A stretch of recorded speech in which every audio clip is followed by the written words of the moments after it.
Hello YouTube, it is Dio Rogue coming back at you with another deck profile. I'm here with my Yubel Genesys deck profile. I want to show y'all my 100 point build that I made for this format. We will get right into it. And before we get into the main deck, I also like to remind everyone to like, share, and subscribe. Turn on that bell notification and let's get right into it. First up, I play 3 of the Samsara de Lotus. This is your main starter, your main combo line. Gets you into your 1 of 3 Spirit of Yubel.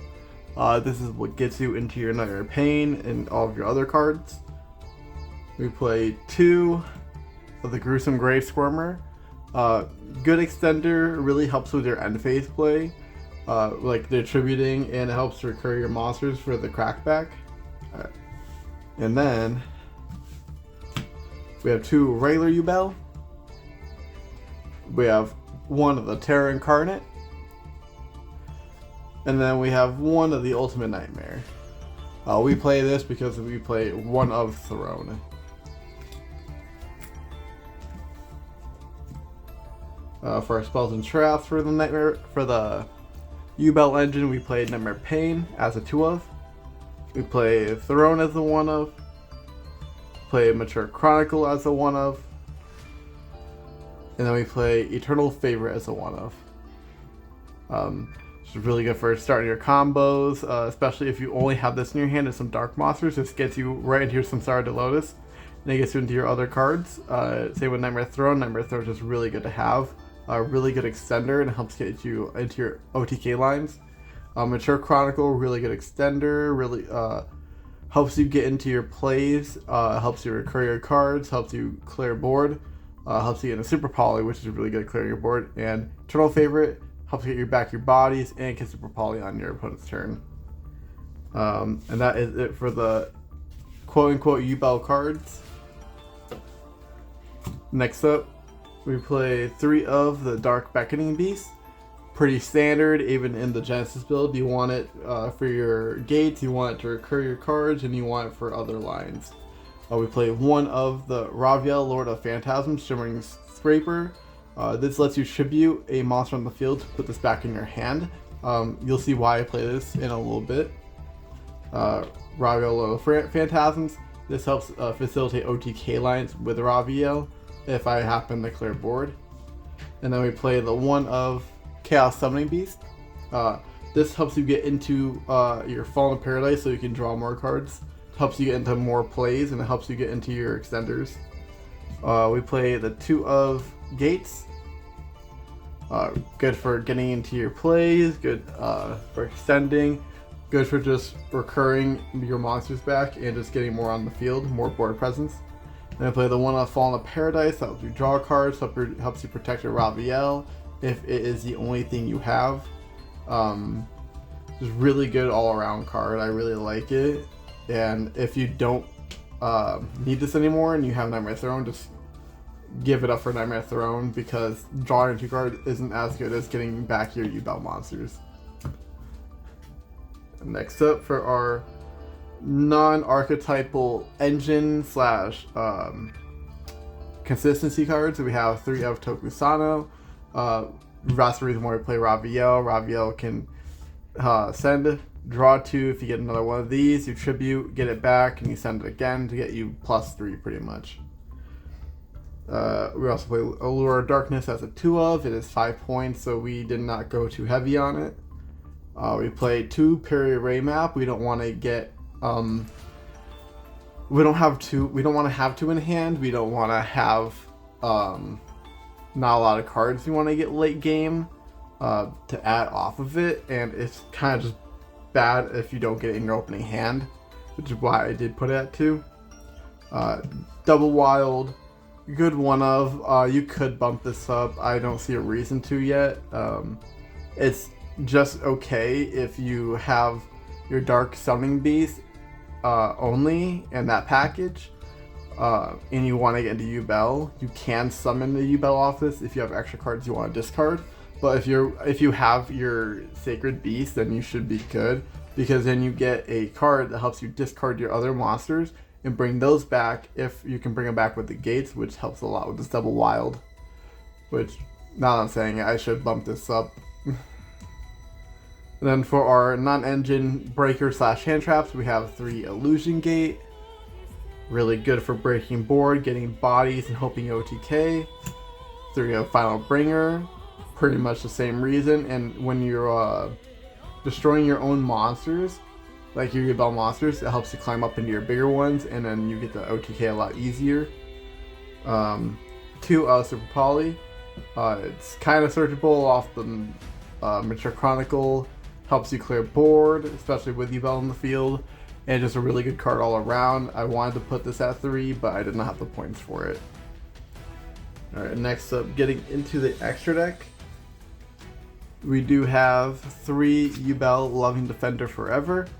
Really good, helps you get into your OTK lines, helps you burn for games sometimes. Just really good card all around, can just break your opponent's entire board.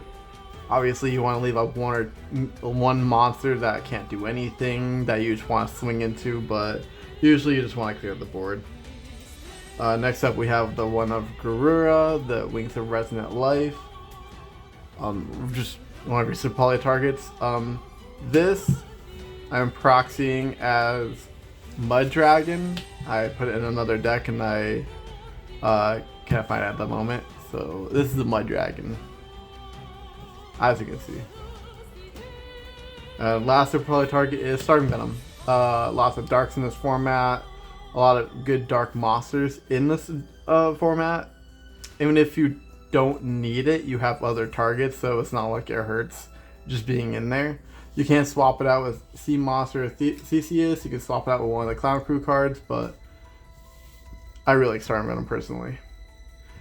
Moving on to our XYZ monsters. We play the spiders. We love spiders. We love tarantulas. Really good clearing board, and then these are just really good to burn your opponent if you know that they are very combo heavy and you put them on low life points already. I'll show you in a second, but 600 for spells and traps, and this is 600 for each time your opponent specials. Every time they activate a spell or trap, every time they special summon, they get burnt. So decks like White Forest just crumble under this, Vanquish Soul sometimes, especially when you burn them for game on the crackback after they cannot break your board. They destroy your Yubel monsters. Obviously you want to start on Spirit if you know your opponent's only interruptions are mostly destruction. You can climb into your trains, that gets you in a pain gainer and can help you clear the board right after that, and then you can just swing out for a game. Really nice cards, really good in this format. Next up we got Utopic Dragon, Djinn Buster. These are our number monsters. Utopic Dragon, if you really need to, just gets you back your Ravenous and then helps you can just climb into Pain Gainer. 7 Sins, it doesn't really come up a lot. I just really use this to fill in the extra deck space. These could be more so this could be another Super Poly target because you don't really go into it that much. It's just a big body. It helps facilitate your OTK lines, especially if your only card in the grave is 7 Sins, and then you could just summon it back with your Utopic Dragon. You got 8k on board. Really good card. Really good card. Next up are non-number cards. We have Gustav Juggernaut Lieb. And that's a Rail Cannon Juggernaut Lieb. Then we got 2 Gustav Maxes. Easily 4k damage just by summoning these and detaching. If you have it on your opponent's board in the following turn because they somehow cannot kill it, you just burn for another 2,000. That's probably game sometimes. And then last but not least, we have Rudras. Rudras is just a really good card. It's in the gate, it's a pop, and then it's a Battle Trick Pony. It's just a really good card. And I would never cut it because Rudras is just insane in Yubel and any deck that can summon out level 10s. Next up, we will get into the sideboard. There's being Radiant or Kaiju. Just want to summon over your opponent's negates just so it's easier for you to break their board. Skullmeister just for the graveyard decks. I don't play Shifter. There's not a reason to play Shifters, not a reason to play Fishers. 3 Twin Twisters. Helps get some of your cards like the Gruesome Graveswarmer in the graveyard if you really need to. Helps you get some level 0s in your grave to help start up your spirit if you are only happen to open that. We got 2 Torrential, 1 Magic Cylinder, burns, blows up, obviously. It's just the theme of the deck. I just threw them in here just because I didn't really have other ideas. And then last but not least, we have Discord and Similar Archfiends. Discord, since we don't play Synchros, doesn't really affect us. Neither playing a Synchro Summon for at least 3 turns, and then it goes to the grave. Similar Archfiend, you just can't summon the same type of monster for the rest of the turn. Obviously, we just use it on our opponent's turn. So this doesn't really matter to us since we only make a fusion on their turn, and that's it. If we get 2 Super Polys, we're more than likely not going to use the second one. We're just going to sack off the second one for one of them, and then we just grab on the Eternal Favorite later on. So it's not really that big of a deal, to be honest.